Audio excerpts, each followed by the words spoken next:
Halo semuanya, kali ini admin akan menceritakan donghua berjudul Throne of Steel, di mana novel dari donghua ini ditulis oleh Tangjia Sansao, yang juga merupakan penulis dari novel donghua Soulan. Jadi untuk ceritanya pasti akan seru cuy. Oke, langsung aja ke ceritanya.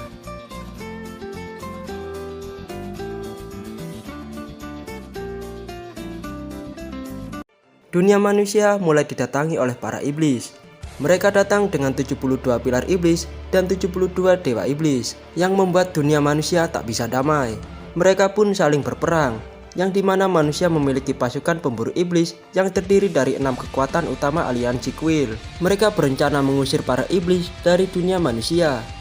Wakil terkuat dari 6 aliansi Kuil diantaranya adalah Long Qingyu, San Shui, Lin Chen, Ruo Shui, Ying Shui Feng, dan satu kakek legend bernama Ren Wokuang. Mereka semua menyatukan kekuatan untuk mengalahkan dewa iblis peringkat 54 bernama Li Liajin. Singkatnya, mereka berhasil mengalahkan sang dewa iblis setelah menyerang secara bersamaan.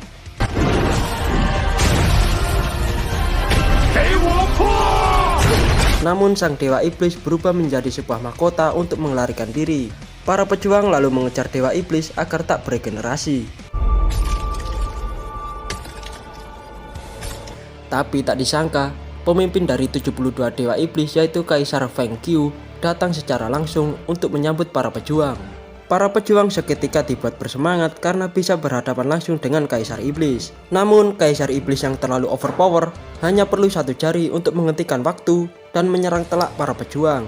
Selama ribuan tahun, para pejuang terdahulu telah melawan para iblis yang berujung kalah lagi dan lagi. Namun Long Qingyu tak ingin menyerah sampai di sini. Tubuhnya lalu mengeluarkan cahaya dengan kekuatan besar yang membuatnya bisa mengakses armor segel ilahi.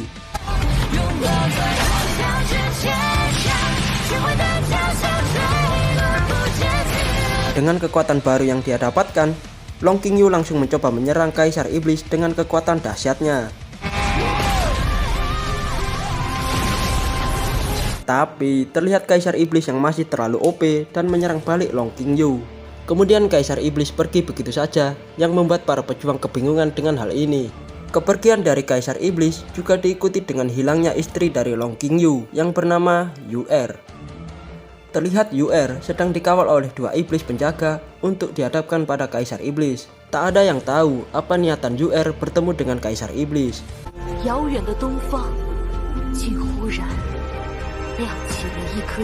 Lalu cerita meloncat ke 10 tahun kemudian.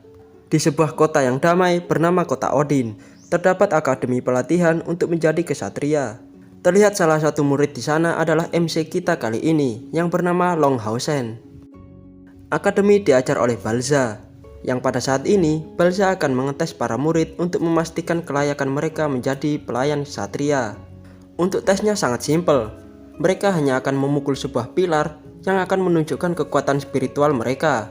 Kalau mendapatkan 10 poin, maka dipastikan murid tersebut akan lolos. Tapi kalau dapat di bawah 10 poin, maka mereka dinyatakan gagal dan disuruh pulang. Pertama adalah Jiang Hu yang akan memukul pilar. Pukulannya mendapat 13 poin kekuatan spiritual, yang membuat Jiang Hu lolos dari ujian ini. Ujian terus berlanjut, sampai akhirnya tiba giliran Hao-sen.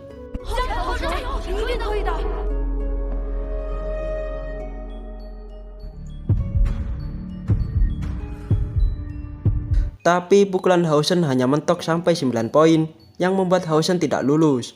Hao-sen memohon untuk diberikan satu kesempatan lagi. Balza pun menolak, karena hal itu tidak adil bagi murid lainnya yang hanya mendapat satu kesempatan. Lalu Hao-sen memohon kepada teman-temannya untuk diberikan kesempatan kedua. Teman-teman Hao-sen menyetujuinya dan meminta Balza untuk memberi kesempatan kedua bagi Hao-sen. Karena Hao-sen adalah anak yang bekerja keras dan banyak membantu murid lainnya saat dalam kesulitan. Balza lalu teringat kalau Hao-sen memang telah berlatih sangat keras dalam setahun terakhir. Dengan ini, Balza memberikan kesempatan bagi Hao-sen, tapi dengan syarat Hao-sen harus bisa mengalahkan Jiang Hu.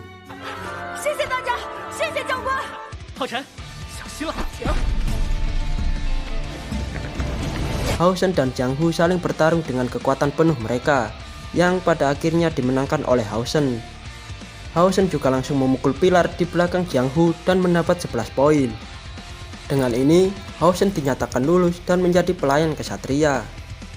Di sisi lain, ada gadis cantik loli imut bernama Sai-Er yang sedang dikejar oleh iblis serigala. Awalnya Sai-Er dapat mengatasi masalah ini, tapi karena digengbeng, akhirnya Sai-Er terkena cakaran di bagian kakinya, yang membuat pergerakan Sai-Er melambat. Lalu Shin berpindah ke Hao-Shen yang diberi cairan esensi kultivasi karena lulus dari ujian. Hao-Shen lalu pergi bersama Jianghu untuk bermain-main. Jianghu juga memberikan cairan kultivasinya pada Hao-Shen. Ternyata selama ini Hao-Shen tak pernah meminum cairan kultivasi, melainkan cairan tersebut diberikan pada ibunya yang sedang sakit. Hal ini membuat kekuatan spiritual Hao-Shen melambat. Lalu Hao-Shen dan Jianghu berpisah karena Hao-Shen harus mencari obat untuk ibunya. Saat mencari, bukannya menemukan obat, tapi Hao-Shen malah menemukan gadis yang terkapar di semak-semak.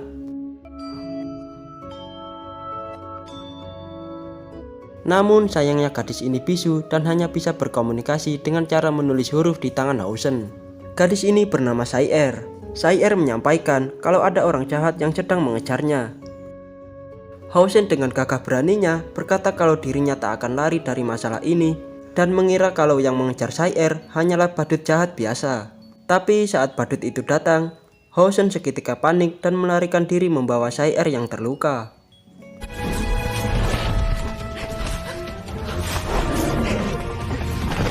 Sampai akhirnya Hao-Shen terjatuh dan terpaksa melawan para iblis serigala.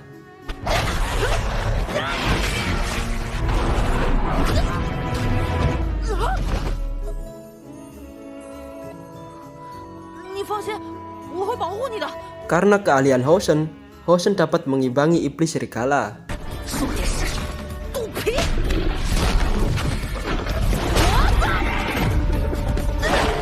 Tapi karena iblisnya main keroyokan, Hao-Shen akhirnya diajar habis-habisan oleh para iblis. Tapi Hao-Shen tetap bangkit demi melindungi Ayang. Namun apa daya, Hao-Shen tak memiliki kekuatan yang cukup untuk menandingi para iblis serigala. Sampai akhirnya Hao-Shen berhasil menusuk leher salah satu iblis serigala. Hao-Shen juga menyuruh Sai-Er lari menuju kuil kesatria untuk meminta perlindungan pada Balza.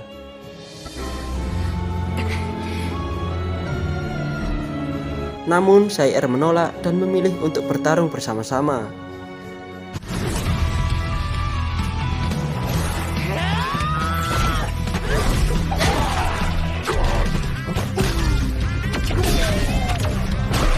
Tapi mereka berdua kembali terpojok. Saat terpojok, Sai-Er teringat akan masa lalunya, di mana Sai-Er harus kehilangan hidup beserta keenam indranya karena terpilih menjadi reinkarnasi Sain. Lalu tiba-tiba ada kekuatan magis misterius yang memusnahkan para iblis dalam sekejap. Kekuatan itu berasal dari pengawal Sai-Er. Pengawal Sai-Er meminta Sai-Er untuk ikut bersamanya. Namun Sai-Er malah terlihat ketakutan. Lalu pengawal Sai-Er melumpuhkan Hao-Shen dan menyembuhkan luka Sai-Er. Sai-Er juga meminta pengawalnya untuk menyembuhkan luka Hao-Shen. Pengawalnya pun setuju. Tapi dengan syarat Sai-Er tak boleh melarikan diri dari ujian reinkarnasi Sain, di mana ujian tersebut terlihat sangat mengerikan. Tapi demi menyelamatkan Ayang, Sai-Er rela mengikuti ujian tersebut. Pengawal kemudian mulai mengobati luka Hao-Shen dan mengeluarkan kotoran dari jiwanya. Pengawal juga memberikan kekuatannya agar Hao-Shen dapat memilah 12 meridiannya.